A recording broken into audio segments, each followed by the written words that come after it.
Episode of Story of Success, in which we interview prominent Egyptian figures. We'll be back with our guest after the break, so stay with us. Our guest today is a prominent Egyptian figure who excelled in a variety of fields, including the field of medicine as well as the field of photography. He also enjoys the arts, including playing the piano. Today I'm honored to have with me Dr. Mohammed Rifat.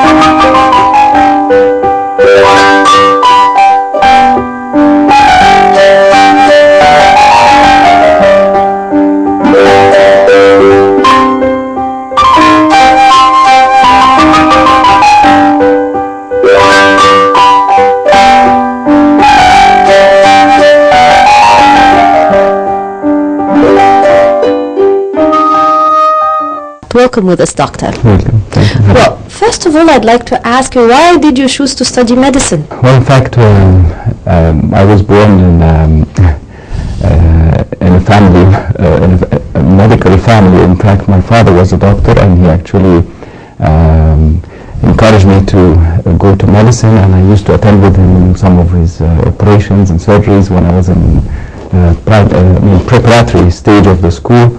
And I started to like the subject, but perhaps I've chosen a different specialty from my father. But from this time I started to think of medicine, and in fact he encouraged me a lot, and I studied hard during secondary school and managed to get into the school, the medical school.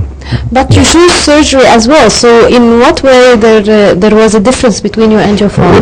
My father was actually doing the surgery of urology, which is dealing with the kidney diseases. I've chosen plastic surgery in particular because I was actually fond with the idea of reconstructive surgery, where you can put things back to normal. You have abnormal things, you put them back to normal. See, this idea was actually, I got intrigued with it when I was in my school, even when I was a child playing with my toys. So I just like to put things back to normal when they are disorganized. From that time, I found that actually plastic surgery was the specialty which is close to my interests, and I started to get into the school, and then I went into a very long training actually. Were your master's degree and PhD also about plastic surgery, or were they about surgery in general? Surgery in general, because we usually start as a surgeon in general, and then we go into different specialties. In fact, I also had training in cancer surgery, and then I got specialized in plastic surgery, and this is what I'm doing now. It's mainly reconstructive, where we reconstruct deformities, or patients presenting with deformities from, for example, cancer removal, or from birth defects or trauma. In addition to the aesthetic surgery, but my main branch of work is actually reconstructive, which I feel is more helpful to patients and people who need it. You mentioned that there was a period of time where you specialized in things dealing with, or surgeries dealing with cancer. Yes. Now, what's the percentage of cancer patients in Egypt, or is it a prevailing condition in the country? Well, actually, it's very hard to say, because cancer is a very broad subject. Actually, it depends on whether it's in females or males or in the children. So I can't say it's really increasing, but because the population is increasing, and perhaps before we didn't have enough statistical data, but it's there, and it can happen to anyone. But it's particularly related to many reasons, and especially lifestyle and smoking and bad habits and low immunity status, depression. Many things can attribute to that, and it's just the figures are very difficult to say because it depends on which cancer you're talking about. Doctor, would you tell me more about your master's and PhD degrees, please, the thesis of them? Well, the thesis was also in the field of reconstructing the defects following the cancer excision or the cancer removal of ulcers of the face, on the nose in particular. That was the master's thesis, and the PhD thesis was more or less in the same field, but it was a more advanced, where we utilize tissues in a different manner from the standard manner, which is what we call the free tissue transfer. Similar to a way when you do a kidney transplant or something, but in the same patient we transfer tissues from one area to another. So that was my PhD thesis, and then I had different certificates, like the Fellowship of the Royal College of Surgeons, and I have European Board of Plastic Surgeons certificate, and a different variety of courses in the field actually, and researchers as well. That means that you must have studied or traveled abroad to acquire these certificates. So would you tell me about your medical experience abroad, please? Yes, I did travel after I finished my basic surgical training here in general surgery and cancer surgery in Egypt. I traveled to United States for 6 months, and then I went to United Kingdom for 3 years. Actually, this has affected much my career, because it has made what we call refinement of your training. The basic training was acquired in Egypt, and it was very good, and I appreciate all my teachers and my professors. But when I traveled abroad, I had what we call refinement of your techniques and your skills and your knowledge. And it actually changed my career, changing my approach to to medicine and to patients, because in addition of learning the techniques, you learn the communication skills, how to deal with patients, how to share their feelings, and how to put yourself, as we say, switch the table or put yourself in their place or in their seats. And then I came back to Egypt, where I'm working now. I'm very satisfied to stay here, trying to help patients as much as I can, and I have also my practice away from the governmental hospitals. Well, when did you enter the field of photography? When were you first interested in photography? 15 years ago, it was my first time when I got my first camera. And in fact, that has relation to my career, because I was actually documenting the cases of my thesis. I needed to have my own camera, but I was just at that stage. I was just using this point and shoot technique, and then because of plenty of studies and work, I didn't have time really to approach that field in a more serious way. Until recently, 3 years ago, I started to approach it in a more serious way. I went into a course at the American University in Cairo. That was just a basic photography course, and from that time I started to go to that hobby in a more serious way. I joined, or I submitted my work into several exhibitions, and I actually submitted also to a couple of competitions, and I had one of the competitions I had the 3rd place, and the other one was 11th place, although it was low down in order, but it was a very important competition. And I'm just still going every now and then, if I find time, just take my camera and shoot somewhere, or if I have something in my mind, go to shoot it or document it. Now, you mentioned that you actually acquired two awards. Would you tell me the topics? Like, was it portrait, was it landscape? Tell me about the photographs themselves. Right. The first one, it was both of them were local competitions here in Egypt. The first one was on the theme of the competition was on the ceilings and of the mosques, temples, churches, and museums in Egypt. The idea was how to show the beauty of these ceilings, and that was I won the third prize in that. And the second one was the competition organized by European Women Delegation in Egypt, the theme of which was Egypt is the gift of the Nile. I felt my photo, I was very satisfied with it. although it won the 11th place, but I was very satisfied with it because it conveyed that theme, because I was actually shooting the Nile, and the Saqqara pyramids were shown behind with the Dahshur pyramids, and on either side of the Nile we have a church adjacent to a mosque. So I thought that this actually image was showing how different cultures erupted on the edge of the Nile. Perhaps I could have done better, make a better exposure, make a better focusing or technique, but the actual composition, in my own opinion, was satisfactory. Yeah, and considering that you've only started doing that recently, that's still an achievement as well. Yes, but I'm still not very satisfied with myself. I want to be better. I want to improve myself more. I keep criticizing myself, and actually I actually enjoying to listen to seniors when they criticize my photos, because this is a way people can help you to achieve in your career or in your hobby. Because and actually I actually enjoy to listen to senior photographers who actually give me a constructive criticism, not just simply by saying it's good or bad. They can say why the picture is good and why it is bad, or how can you improve it. So that's more evaluative, more informative criticism, rather than saying, oh, it's good photograph, or it's a good picture, it's a bad picture. You have to say why. So that's actually, I keep attending groups. We have like amateur groups, 2 amateur groups, one of them in a private club.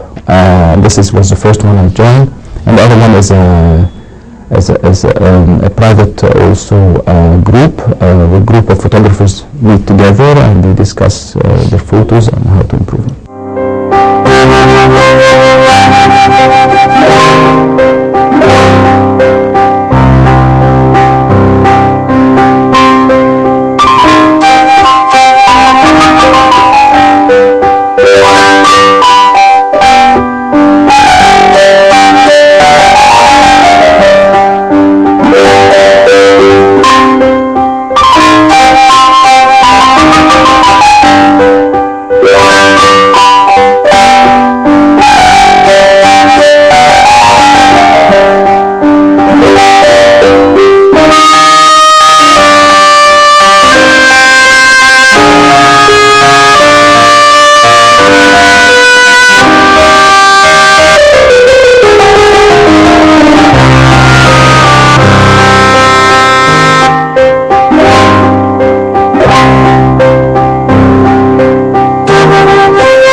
I'm interested still in the photograph where you took images or photographs of the ceilings of various monuments. Actually, that's quite interesting. So did you go to a variety of sightseeings, or did you choose a particular one item that you decided that this is my hero here? Well, actually, no. I took the camera, and it took a lot of time to do that, because I had to visit many areas. I went to Muhammad Ali's mosque. I went to Prince Muhammad Ali palace here in Manuel, and I went to different areas, and I took a lot of pictures, maybe more than 200. But I keep, after that, when I go back home, I keep filtering them and decide which one is better than the other, why this one is good, and then eventually I have chosen 3 only out of this.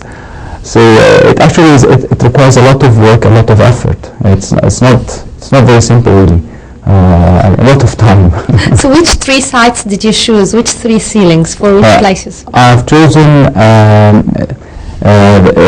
in Sultan Hassan and also in Manuel Palace. The Manuel Palace has that mosque inside, and it has actually 2, the ceiling has 2, it's like a junction of 2 different shapes and textures. So I managed to get in the middle, to get both together.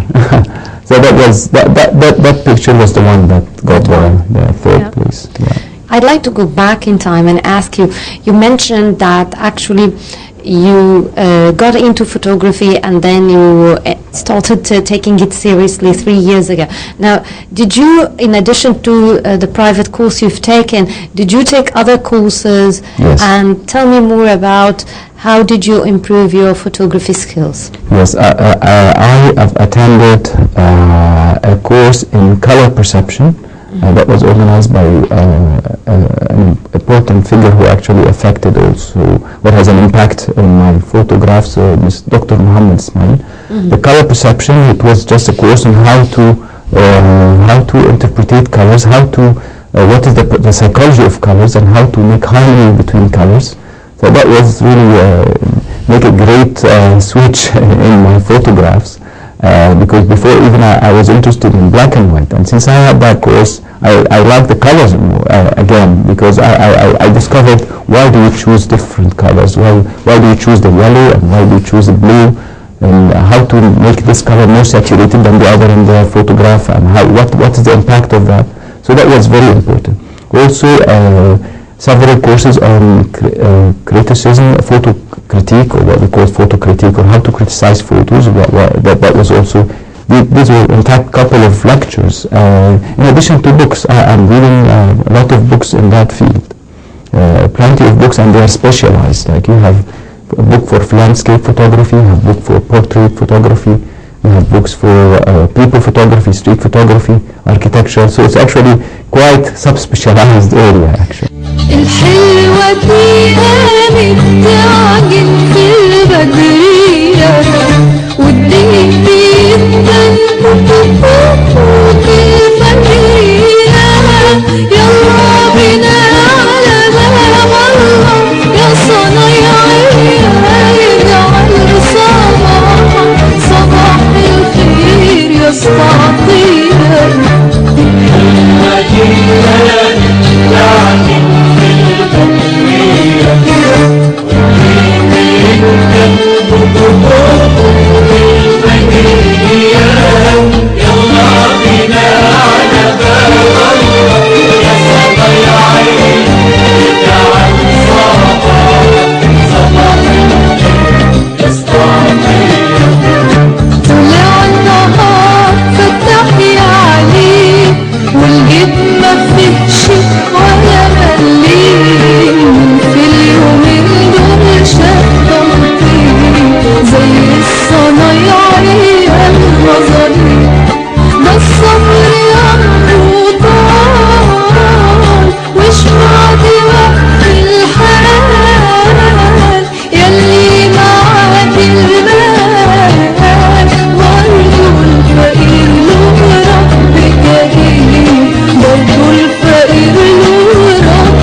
There are a variety of, let's say, interests or themes that you could photograph. What's the thing that captures your eye? Like, are you into landscape, portrait? Tell me more about your preferences, actually. Yes, my preferences are three, actually: landscapes, people photography, and architecture. I like landscapes very much, but we usually you prepare yourself for that. The easiest thing, because you don't take it as a catch the moment. You get your kit ready and you go to the shooting place, and so it gives me a little bit of time to get prepared. While people photography, the interest about it is just you catch the moment of people. I like the people's expression and emotions. I don't just go, I don't like people, I don't ask them to pose to get the picture. I just go to a certain area and I ask people first, I'm going to photograph him here, and if I take their consent and acceptance, I just start to move around, and then when I catch someone doing something, I just take the photograph, and it's actually sometimes it's satisfactory. Did you have any adventures while you were taking these pictures? Yes, quite a lot actually. Would you tell us a bit? Would you share with us? Well, recently there's a trend among people that, especially for photographers carrying big cameras like professional cameras, that people get a little bit intimidated by that. They feel that this person who's photographing is doing something wrong or is arranging for a plot or something.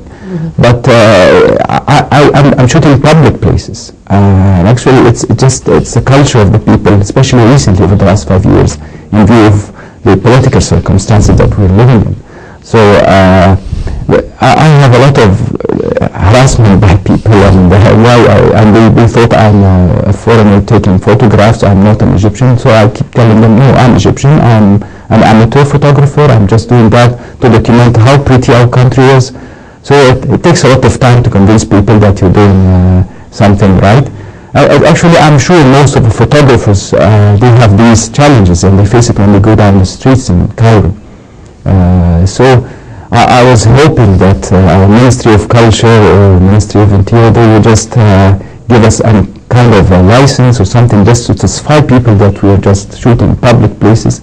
I never shoot people without telling or without asking their consent or their acceptance, and that's everywhere. It's not here because on this it's the right. But the problem with the bystanders who are around, when they look at you, what are they doing, and they like to intrude and they say, why he's doing this. In fact, I'm taking the consent of the person I'm shooting. But this is some people have this attitude of this culture, not everyone, but it's a challenge and we have to face it every day. Now, have you taken pictures abroad as you travel? Yes, but interesting, I actually traveled in Egypt a lot over the last 2 years since I started to take photography in a serious way. Instead of traveling abroad, I traveled in Egypt in different locations, and also it is very interesting. I visit very interesting places that I have never thought of going to before. And that was probably pushed because I want to photograph them. Maybe if I didn't like to photograph, I wouldn't have gone there. But actually I visited several areas like Bahariya Oasis, of course Luxor and Aswan in more details, and Hurghada and Sharm el-Sheikh. So actually there are a lot of scenes in Egypt, and in Cairo there are plenty of places and plenty of locations, and they're all concentrated in the middle of Cairo. I couldn't imagine that we have all this heritage really. Do you have a favorite location? Favorite location? It's actually that's very difficult to answer because it's not only one. I have many locations I like. I like to go to central Cairo or to the area of the Moise Street and the Citadel or the castle. In addition to the areas where we have coasts like North Coast, there are plenty of things to shoot, but I like the sea view and the seascapes in particular. They are very intriguing when you take pictures of them, especially in certain times of the day. And also I like to shoot the Nile. This is my third favorite area because the Nile has a lot of impact also in the photographs. But if you choose the right moment, the right people, the right location. Now, when you shoot, do you just shoot several shots and then pick the best, or do you wait for the perfect lighting? Like, how do you set yourself to take a picture? There are certain times of the day you should avoid shooting, which is when the sun is very bright. And midday, not a lot of people or photographers will go on that day because the sun is very bright. So it's either before sunset or in the sunrise, or maybe after 4 o'clock. So around that area, avoid just the areas of the midday where the sun is very bright and the exposure. What happens is the picture gets what we call washed out because it's very bright, overexposed. But if I'm planning to go for a location or a landscape, I visit this location first and have a quick round and take where is the best angle of view. And then I study the area very well, and I study the people. Will they accept for me to come and take my photograph? And then I get my kids and I start the following day. When I come back home a day or two, I start to filter these photos because not all of them, of course, are successful. And that's the advantage of digital cameras now. Before, when you used to shoot with a film camera, you are only restricted with 35 or 36 photographs or images. If you lose 20 of them, you lost them, you can't do anything with them. But in the digital field now, you can exclude some, you can adjust some, make them better. You can enhance them by the photo editing, but not manipulate them, but just enhance them, make them brighter, less exposed or exposed, make them remove spots. So that's acceptable actually all over, even all over the world in most competitions they accept you to do some editing on photos but not to manipulate. Unfortunately, the time of this episode is out, but we will be continuing the interview together in the next episode. So thank you very much, Dr. Mohammed Rifat, for this interview. Thank you, welcome, thank you. Well, that was Dr. Mohammed Rifat, and we've learned about why did he choose to enter the field of medicine, and we've learned about his specialty. Also, we've tackled his most preferable hobby, which is photography, which he is trying to take it to a further step ahead, and we will be continuing learning more about his story of success in the next episode. So till then, it's goodbye.